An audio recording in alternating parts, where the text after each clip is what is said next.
In many quarters, there is a desperate need in America today, in America this week,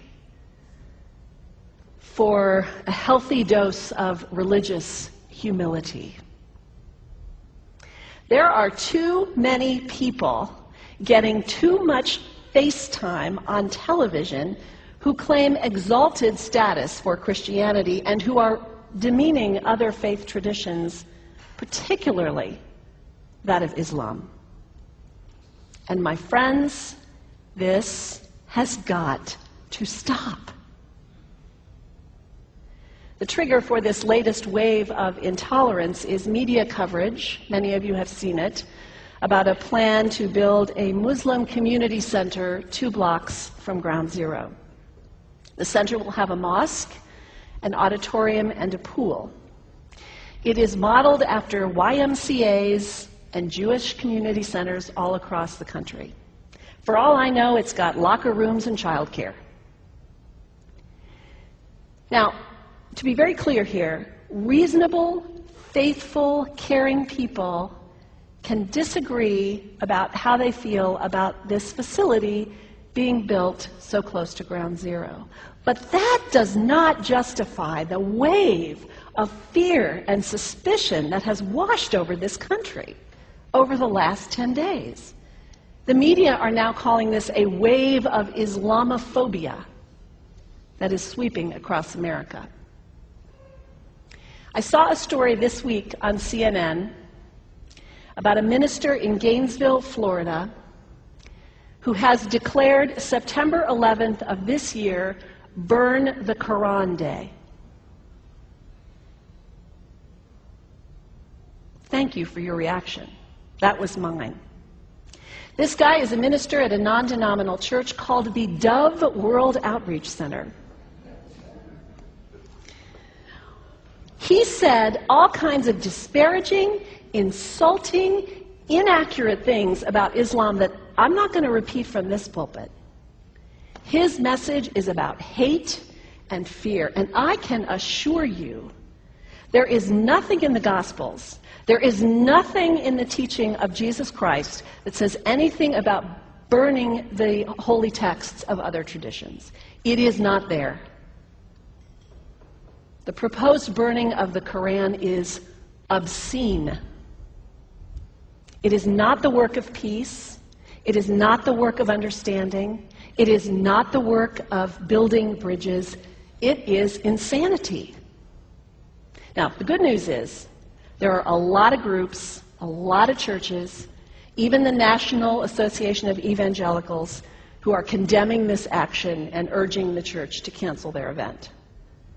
A conversation about God demands grace, an openness, a willingness to learn, to have our own ideas challenged, our convictions questioned. These are the hallmarks of humility.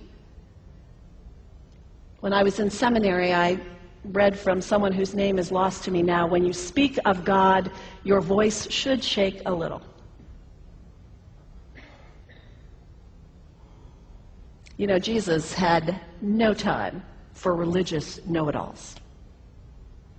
He saved some of his harshest criticism for church leaders, for the Pharisees, the religious leaders who were so certain about who was out and who was in, who was holy and unholy, clean and unclean. Jesus was forever taking all this religious certainty and turning it on its head. And we can only imagine what Jesus would have said about Pastor Terry Jones and his Burn the Quran campaign.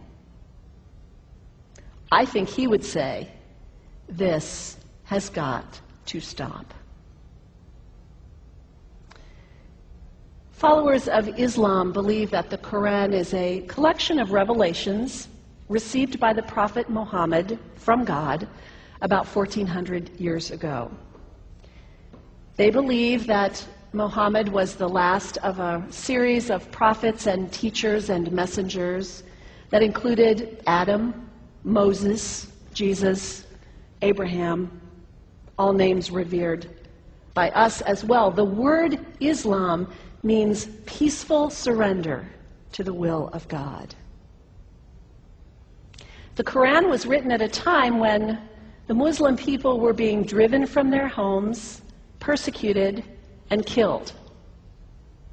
The Old Testament was written at a time when Jewish people were being driven from their homes, persecuted, and killed. And religious scholars will tell you that most holy scriptures have stories of war and violence in them.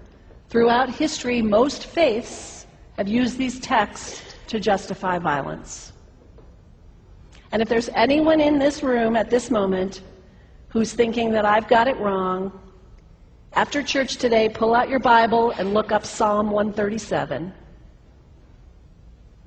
And you'll see that our own text has passages that can make us uncomfortable. But also, like the Bible, the predominant message of the Quran is of peace and care and loving God, justice, care for the neighbor, care for the stranger. In the Bible, we have thou shalt not kill. In the Quran, we have whoever kills another, surely he is killing all of humanity. And whoever saves the life of another, surely he saves the lives of all humanity. These are words of peace, words of faith, words that could save the world if we would take them to heart. The second thing you can do, the next time someone sends you one of those emails demonizing Islam, delete it. Don't forward it. Don't participate in the stereotyping. Don't give in to your fear. It's okay to be a little afraid. We all have those emotions. Just don't give in to it. Don't sign on for it. Don't focus on this tiny group of extremists who commit acts of violence. Focus on the hundreds of millions of Muslim people in the world who are people of faith, whose priorities and concerns and families are not so different from your own. And third, when you think of Muslim people, think of individuals.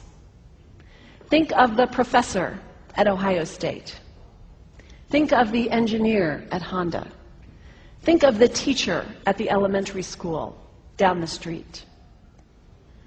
When you think of Muslim people, remember those who died on 9/11, not the hijackers. There was only a handful of them. Remember Mohammed Sunhami Hamandi. He was born in Pakistan. He came to the United States as a small child with his parents. He played high school football. He went to college. He became a part-time ambulance driver. He died, this Muslim young man, on 9/11, trying to rescue people and save lives. When you think of Muslim people, remember Mohammed Salahuddin Cloudhurry.